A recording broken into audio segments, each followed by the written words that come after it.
Welcome back. Congress ಸರ್ಕಾರ ದಿವಾಳಿ ಎಂಬ ವಿತ್ತ ಸಚಿವೆ ಹೇಳಿಕೆಯ ವಿಚಾರಕ್ಕೆ ಸಂಬಂಧಪಟ್ಟಂತೆ ಕೇಂದ್ರ ಸಚಿವೆ ನಿರ್ಮಲಾ ಸೀತಾರಾಮನ್ಗೆ ಡಿಸಿಎಂ ಡಿಕೆ ಶಿವಕುಮಾರ್ ಅವರು ತಿರುಗೇಟನ್ನ ಕೊಟ್ಟಿದ್ದಾರೆ.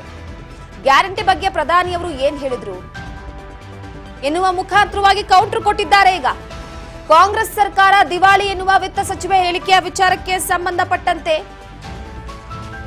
ನಿರ್ಮಲಾ ಸೀತಾರಾಮನ್ ಅವರ ಹೇಳಿಕೆಯ ವಿಚಾರವಾಗಿ ಈಗ ಡಿಸಿಎಂ ಡಿಕೆ ಶಿವಕುಮಾರ್ ಅವರು ತಿರುಗೇಟು ಕೊಟ್ಟಿದ್ದಾರೆ.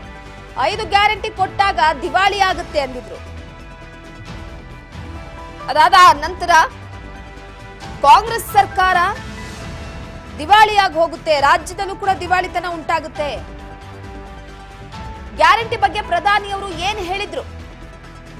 ಬೆಂಗಳೂರಿನಲ್ಲಿ ಡಿಸಿಎಂ ಡಿಕೆ ಶಿವಕುಮಾರ್ ಹೇಳಿಕೆಯನ್ನ ಕೊಟ್ಟಿರುವಂತದ್ದು. ಪಂಚ ಗ್ಯಾರಂಟಿಗಳ ಕುರಿತಂತೆ ನಿರ್ಮಲಾ ಸೀತಾರಾಮನ್ ಅವರು ಹಾಗೆ ಬಿಜೆಪಿ ನಾಯಕರು ವಾಗ್ದಾಳಿಯನ್ನ ನಡೆಸಿಕೊಂಡು ಬರ್ತಾನೆ ಇದ್ರು. ಕಾಂಗ್ರೆಸ್ ಸರ್ಕಾರ ದಿವಾಳಿ ಎನ್ನುವ ಹೇಳಿಕೆಯ ವಿಚಾರಕ್ಕೆ ಸಂಬಂಧಪಟ್ಟಂತೆ ಈಗ ಡಿಸಿಎಂ ಡಿಕೆ ಶಿವಕುಮಾರ್ ಅವರು ವಾಗ್ದಾಳಿ ಮಾಡಿದ್ದಾರೆ. ಸೊ ಪ್ರಮುಖವಾಗಿ ಈ ಗ್ಯಾರಂಟಿ ಯೋಜನೆಯ ವಿಚಾರಕ್ಕೆ ನೋಡೋದಾದ್ರೆ ಎಲ್ಲಾ ರಾಜ್ಯಗಳು ಕೂಡ ಮತದಾರರನ್ನ ಸೆಳೆಯುವಂತಹ ನಿಟ್ಟಿನಲ್ಲಿ ತಮ್ಮ ಪಕ್ಷ ಗೆಲ್ಲೇಬೇಕು ಅನ್ನುವಂತಹ ನಿಟ್ಟಿನಲ್ಲಿ ಬೇಕಾಬಿಟ್ಟಿಯಾಗಿ ಆಶ್ವಾಸನೆಗಳು, ಬೇಕಾಬಿಟ್ಟಿಯಾಗಿ ಗ್ಯಾರಂಟಿ ಯೋಜನೆಗಳ ವಿಚಾರಕ್ಕೆ ಸಂಬಂಧಪಟ್ಟಂತೆ ಹೇಳಿಕೆ ಕೊಡ್ತಾ ಇವೆ.